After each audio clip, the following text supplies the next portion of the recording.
Friends, welcome to शिफाज रसोई। और आज मैं बहुत ही एक मज़ेदार रेसिपी लेकर आई हूँ जिसका नाम है राजमा गलौटी कबाब। राजमा के कबाब बहुत ही इंटरेस्टिंग हैं और बहुत ही अच्छे से बन जाते हैं। ये बस आपको थोड़ी बहुत इसमें जो मैं टिप्स एंड ट्रिक्स जो शेयर करूँगी इस वीडियो में, आपको बस उसे फॉलो करना है और बस आपके राजमा के कबाब बहुत ही बेहतरीन और बहुत ही अच्छे बनेंगे। तो आइए देखते हैं इसे बनाने के लिए हमें किन किन चीज़ों की ज़रूरत होगी। तो ये राजमा है, ये 1 कप राजमा है जिसे हमने 4 घंटे भिगोया था। और ये मैं आपको दिखाना चाहती हूँ कि अगर आपका जो राजमा है वो इस तरह से भीगने में टूट रहा है, जैसे उसके ऐसे 2 टुकड़े हो रहे हैं, स्पेसिफिकली ऐसे वाले, कि ऐसे अगर आपका राजमा खुल रहा है, इसका मतलब है कि ये आपके बहुत ही जल्दी गल जाने वाले हैं।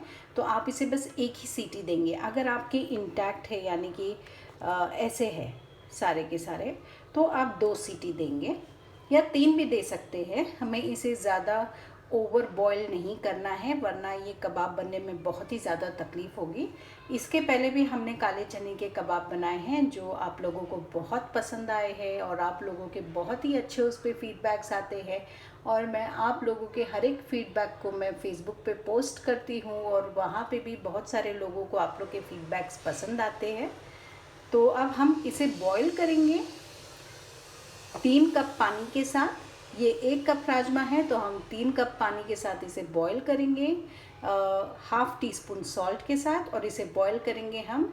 मैं ये राजमा को 1 विसल ही दूंगी, हमें इसे ज़्यादा कुक नहीं करना है क्योंकि हम वैसे भी इसे ग्राइंड करने वाले हैं और फिर पकाएंगे, तो इसलिए मैं इसे 1 ही सीटी दूंगी। अगर आप 2 सीटी देना चाहते हैं आपके राजमा के शेप के ऊपर तो फिर आप दे सकते हैं। ये देखिए हमने राजमा बॉईल कर लिया है। अगर मैं आपको परसेंटेज के हिसाब से बोलूँ तो ये 80% हुआ है। और अगर आप देखना चाहते हैं कि ये कैसे है तो मैं दबा रही हूँ, तो काफ़ी प्रेशर डालने के बाद ये दब रहा है और दबने के बाद एक वाइटिश पार्ट आपको दिखेगा, पाउडरी टाइप। इसका मतलब ये 80% गल चुका है। हमें उसे पूरी तरह से हलवा नहीं करना है, बस अभी हम इसे ग्राइंड कर लेंगे।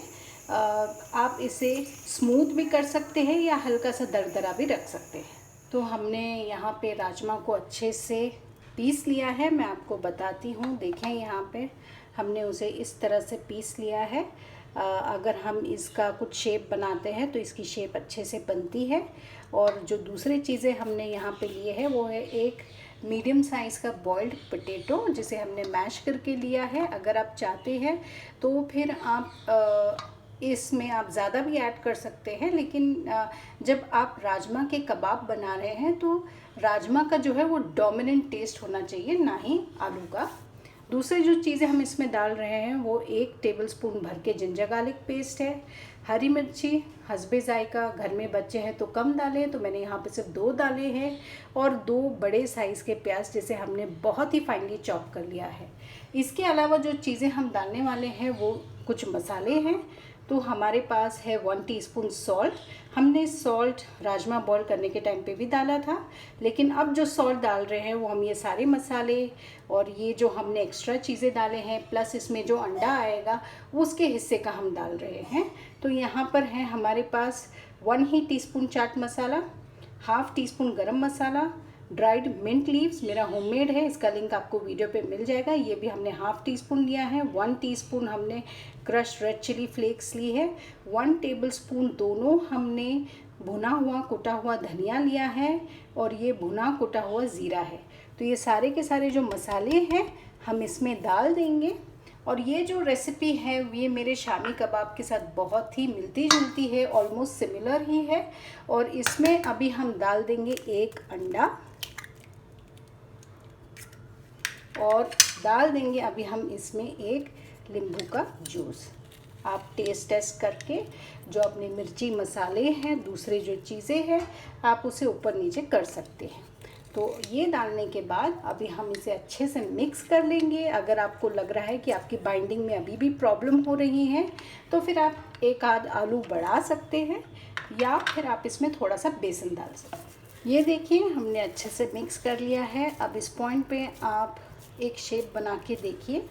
अगर आपका शेप अच्छे से बन जाता है इसका मतलब कि आपका बाइंडिंग सही से हुई है। लेकिन अगर नहीं होता है तो इसमें आप ओरिके का पोटैटो डाल सकते हैं या अंडा इंक्रीज़ कर सकते हैं या बेसन ऐड कर सकते हैं, ये आपकी चॉइस है।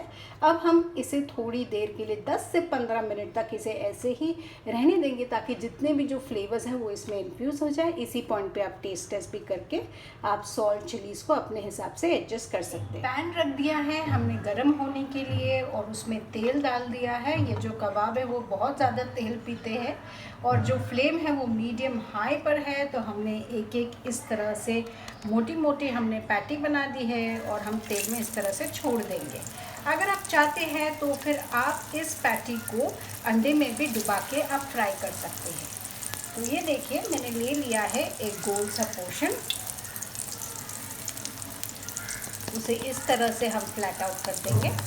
जितना बड़ा आपको चाहिए उतना आप बड़ा बना के आप इस तरह से फ्राई करते जाइए। अभी हम इसे बिल्कुल भी छेड़ना नहीं है, जैसे ही ये नीचे से सुनहरे होंगे तभी हम इसे पलटेंगे। अभी अगर हम इसे पलटेंगे तो फिर ये जो है सारे के सारे जो कबाब हैं वो टूट जाए। कुछ जो हमारे कबाब हैं वो नीचे से गोल्डन होने लगे हैं, तो अब जो है हम फ्लेम वो लो पे रखेंगे और बड़े हल्के हाथ से और एहतियात से इन कबाबों को हिलाएंगे, इन्हें पलटाएंगे। और ये जो कबाब हैं इनकी शक्ल, टेस्ट, ये सारे के सारे कीमे के जैसे लगते हैं, कीमे के कबाब के जैसे। तो आप इन्हें सैंडविचेस में भी यूज़ कर सकते हैं और इन्हें बर्गर्स में भी आप यूज़ कर सकते हैं। अगर आपको दिक्कत हो रही है, आपको ऐसे लग रहा है कि आपका जो कबाब है वो टूट जाएगा, तो फिर आप इसे एक स्पैटुला और एक स्पून के मदद से बड़े आसानी से आप इसे इस तरह से पलटा सकते हैं। ये देखिए,